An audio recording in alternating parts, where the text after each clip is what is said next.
Hello and welcome to this review of my Tandy 3000 keyboard. I got it for just £10 off of eBay, although it did need proxying from Germany. Thanks again for the help, Florian. I'd been looking for something like this specifically since I did the Fujitsu Sanyo review. Click the link to check that one out. The reason is that I really like the switches in this keyboard, but it was unusable because of protocol weirdness. So I asked around a bit, and it seemed like this is the only keyboard with these switches that comes with an easy to convert protocol, in this case XT, even though it's got an AT layout. As it happens, this one is also in pretty nice condition, much better than the Sanyo board, which suffered from binding on off-center key presses on most keys. Now, some people might be thinking, hey, haven't I seen that keyboard before? Well, if you are, you might be confusing it with the much more well-known Fujitsu FKB 4700, which came later.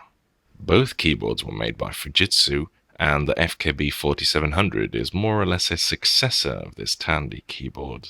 The case design with these rims and almost wrist rest-like bit at the bottom is quite similar, but the bezels are even bigger, and the Tandy uses the AT layout, whereas the FKB 4700 uses a more normal full-size layout instead. Despite not even having a nav cluster, make no mistake, it's almost the same size as the FKB 4700. It's big. Also, instead of the rather polarizing Fujitsu peerless switches, a complicated rubber dome with slider switch, which tend to be greeted with mixed reviews, the Tandy board uses the older, much more expensive and much better designed Fujitsu leaf spring switches, in this specific case the third generation. Now, I know that the term leaf spring switch doesn't necessarily inspire much confidence, especially with those unfortunate enough to have tried out any of those Smith Corona things I reviewed a while ago. These keyboards are bleeding awful and have actually recently been adopted by Satan as torture implements for use in one of the deeper circles of hell. These Fujitsu leaf spring switches are the real deal though. Fujitsu knew how to make good switches, and this one is no exception. Basically, the PCB has these lying down switch plates soldered in all over, and on top of that is a contact leaf with a particularly long tail. So this tail basically goes into the barrels, which are held by this mounting plate, and the sliders sit directly on top of that. So when you press a key, the leaf spring is pushed down, and this copper contact plate is pressed onto a contact below.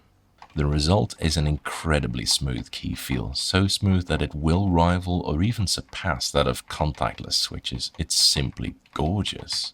Unlike the Sanyo board, which was heavily used, this one doesn't suffer from binding issues either, so like I expected, this is not a problem inherent to the switch, it's just because the Sanyo board was extremely heavily used.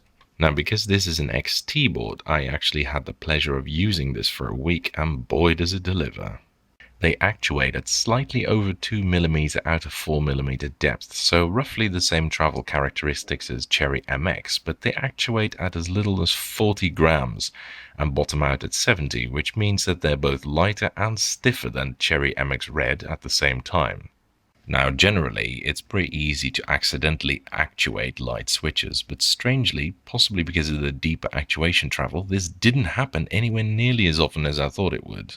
I always bottom out on these things, and because they bottom out a little stiffer than Cherry MX Red, but not as stiff as Cherry MX Black, I found these are actually in a really nice spot. Not too stiff and not too loose. Responsive, but not overactive. And smooth. Really, it's possibly the smoothest switch I know. Now, the case is a little bit hollow and rattly, which you can quite clearly hear when typing.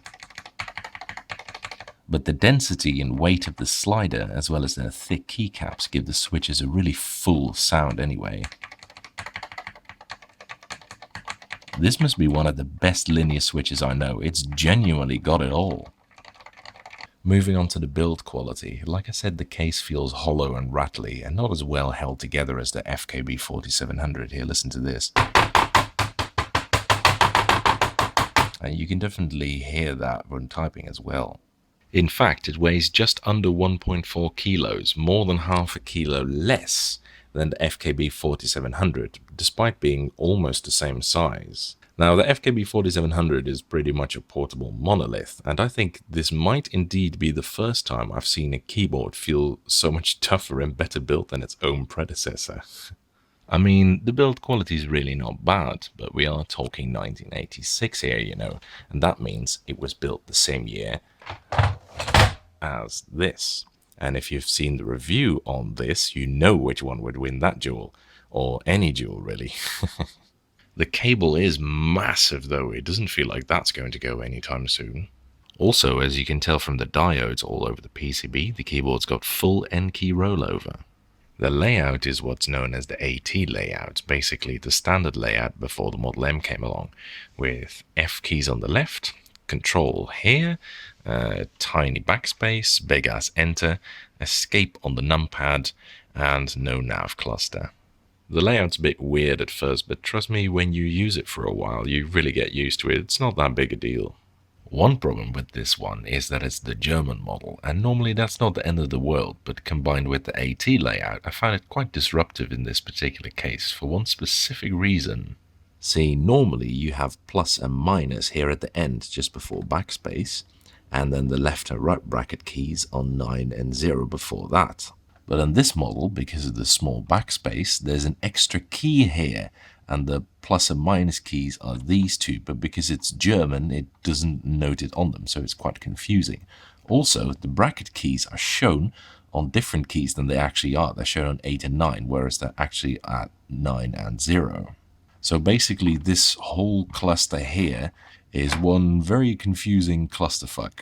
Now thankfully I had some other thick PBT keycaps with the same mount lying around that I could use to overcome the confusing German layout. Do you recognize where they're from? Yes, it's the Sun Type 5C. I have several of these beautiful, really elegant keycaps, especially for a board they kept making as late as the late 90s.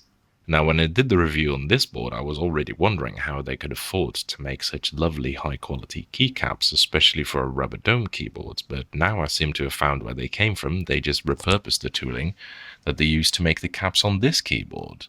See, the keycaps on this were a bit of a surprise. Around this time, Fujitsu most often used these deeply sculpted, thickness record-breaking spherical double shots, or their similarly massive, distinctive double-shot tombstone caps.